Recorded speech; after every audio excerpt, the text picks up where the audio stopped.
যি তিনিগৰাকী যুৱকক ইতিমধ্যে নাগালেণ্ডৰ মন জিলাত আলফাত যোগদান কৰাৰ সন্দেহত ইতিমধ্যে গ্ৰেপ্তাৰ কৰিছে অসম ৰাইফলছে।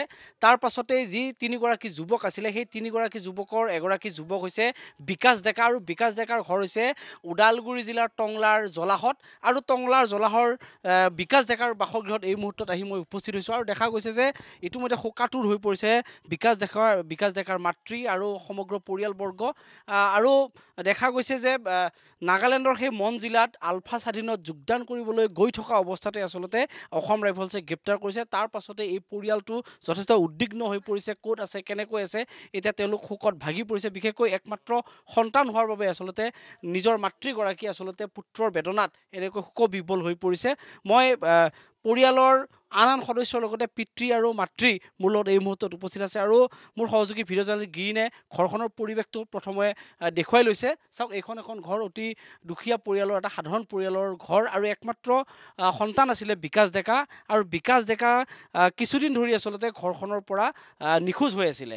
আৰু নিখোজ হৈ থকাৰ পিছতেই ঘৰখনৰ লগত যদিও যোগাযোগ কৰিছিলে, আচলতে কোম্পেনীত কাম কৰিবলৈ গৈছিলে, এনেধৰণৰ এটা সন্দেহ প্ৰকাশ কৰিছিলে পৰিয়ালৰ লোকে। মই সমগ্ৰ কথা জানিবৰ কাৰণে চেষ্টা কৰিম যে কেতিয়াৰ পৰা কেনেকৈ ঘৰখনৰ পৰা তেওঁ নিখোজ হৈ পৰিছিল, তেওঁ কিয় আলফা স্বাধীনৰ প্ৰতি এনেকৈ আসক্ত হ'বলগীয়া হৈছে, সি কিন্তু এক ডাঙৰ প্ৰশ্ন এই মুহূৰ্তত।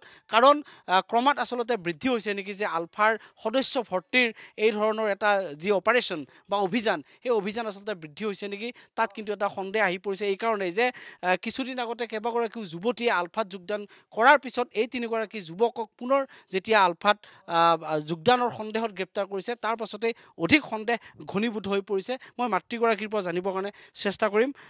আপোনাক এই মুহূৰ্ততো কেইটামান কথা শুনিবৰ কাৰণে আমি চেষ্টা কৰিম, যদিও আমি অপাৰক, তথাপিও আপুনি ক'ব লাগিব কেতিয়াৰ পৰা তেখেত নোহোৱা হৈ পৰিছে। নমস্কাৰ। মঙলবাৰ দিনে গুৱাহাটী যাম বুলি কৈছে ল'ৰাটোৱে।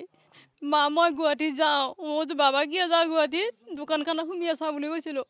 কওঁতে কৈছে কি মা মোৰ যোৱাবাৰ কাম কৰা কোম্পানী মালপা তাতে থাকিল নহয়, কানি কাপোৰগিলত থাকিল, ব্লেংকেট কিবা কিবি, মই সেইবিলাক বস্তু আনো মা।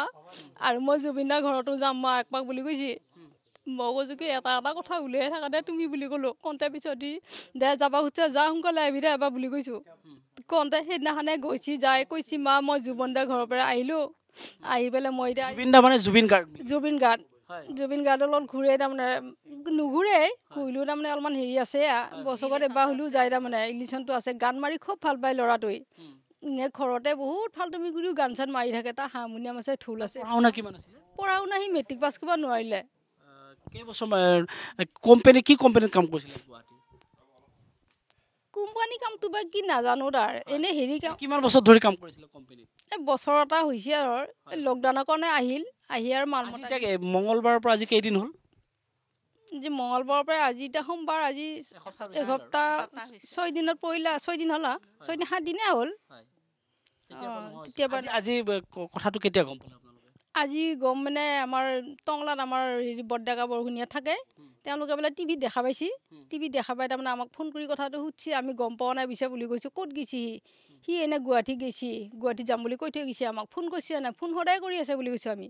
ফোন এনে সদায় কৰি আছে, কৰি থাকি পেলাই এতিয়া সি দেখোন তাক মোবাইলত হেৰি টিভিত দেখোন দেখা পাইছোঁ তাক, সি আলফাতহে গৈছে বুলি কৈছে। তেতিয়া আমি অবাক হৈছোঁ। তাৰমানে মোক কথাটো কোৱা নাই তাৰমানে এওঁলোকে।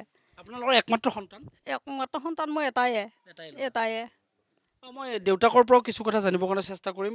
আপোনালোকৰ বিশ্বাস হয়নে যে যদিও এতিয়া আলফাত গৈ থকা অৱস্থাত মানে তেওঁলোকক গ্ৰেপ্তাৰ কৰিছে বুলি যিহেতুকে বাতৰি প্ৰকাশ হৈছে, আপোনালোকৰ বিশ্বাস হয়নে যে আলফাত আচলতে তেওঁ প্ৰকৃত অৰ্থত যোগদান কৰিব বুলি?